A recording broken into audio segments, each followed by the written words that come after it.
என்னாச்சு வருண்? வருண் வருண் வருண் வருண் வருண் கண்ணு திறந்து பாரு. வருண் என்னப்பா? வருண் வருண் என்னடா ஆச்சு? எந்திரி. வருண் ஐயோ வெண்ணிலா, வருணுக்கு என்னாச்சு? என்ன நடந்துச்சு? தெரியல அத்தை. நல்லாதான் இருந்தாரு, திடீர்னு மயக்க போட்டு விழுந்துட்டாரு. எனக்கு ஒண்ணும் புரியல அத்தை. ஐயோ, என் பிள்ளைக்கு மட்டும் ஏன் இப்படி எல்லாம் நடக்கணும்? இப்பதான் கொஞ்சம் குணமாயி வந்தான், அதுக்குள்ள இப்படி மயங்கி கிடக்குறானே.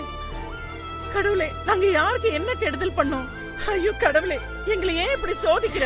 வருண் வருண் இல்லாவது கவலைப்படாத, நம்ம வருணுக்கு ஒண்ணும் ஆகாது. வருண் இங்க பாருப்பா. வருண் பா என்னப்பா இது? சின்ன குழந்தை மாதிரி. வருணுக்கு ஒண்ணும் இல்ல, ஜஸ்ட் மயக்கம் தான். நீங்க ஒன்றும் ஃபீல் பண்ணாதீங்கப்பா ப்ளீஸ். வருண் வருண் எழுந்துரு. வருண் எக்ஸ்கியூஸ் மீ டாக்டர், வாங்க டாக்டர். டாக்டர், வருண் நல்லா தான் இருந்தான், திடீர்னு மயங்கி விழுந்துட்டான். ஏன் என்னன்னு ஒண்ணுமே புரியல, கொஞ்சம் பாருங்களேன். ரிலாக்ஸ் ரிலாக்ஸ், நான் பார்க்குறேன்.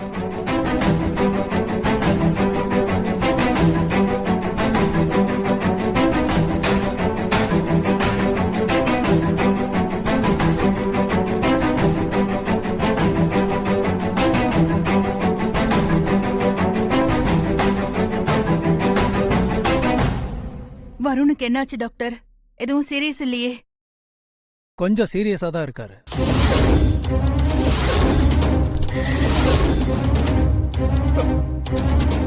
என்ன சொல்றீங்க டாக்டர்? இவருக்கு என்ன கொடுத்தீங்க?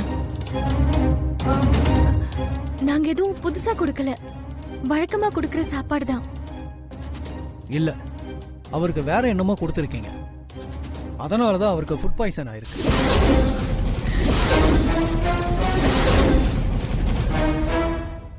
என்னது, ஃபுட் பாய்சனா? ஆமா, ஆல்ரெடி அவருக்கு ஹெல்த் சரியில்லை. மெடிசன் எடுத்துட்டு இருக்கிற ஒரு பேஷண்ட்டுக்கு என்ன கொடுக்கணும் என்ன கொடுக்க கூடாதுன்னு கூடவா தெரியாது உங்களுக்கு? இல்ல டாக்டர், அவருக்கு ரெகுலரா கொடுக்கிற சாப்பாடு தான் நான் கொடுத்தேன், புதுசா வேற எதுவும் கொடுக்கல. அப்புறம் எப்படி ஃபுட் பாய்சன் ஆச்சு? ஐயோ, நாம கொடுத்த மருந்து தான் வேலையை காட்டிடுச்சு போல. இதுக்கு நான் தான் காரணம் தெரிஞ்சா அவ்வளவுதான். இங்க பாருங்க, வருணுக்கு ஆல்ரெடி ஹெல்த் சரியில்லை.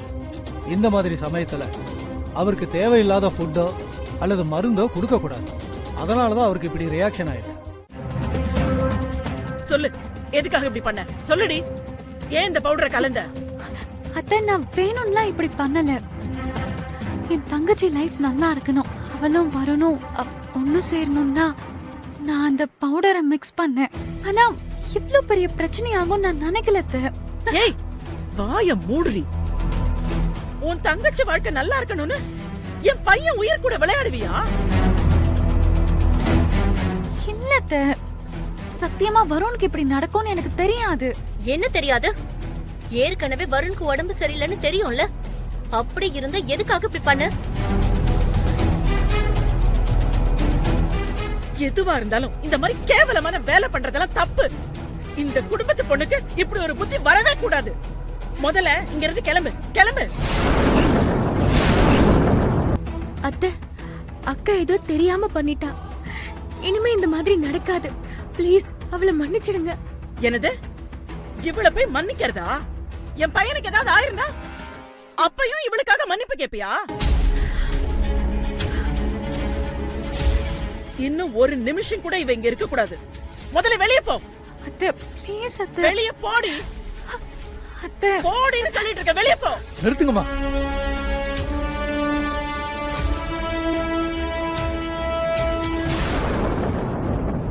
வான்மதி மேல எந்த தப்பும் இல்ல.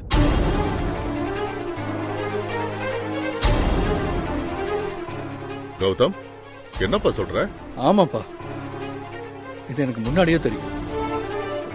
வான்மதி இது என்கிட்ட சொல்லிட்டு தான் பண்ணா.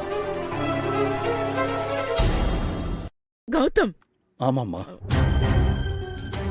கல்யாணம் முடிச்சு இவ்வளவு நாள் ஆகியும் வருண் இன்னும் பிடிவாதமா தான் இருக்கான்.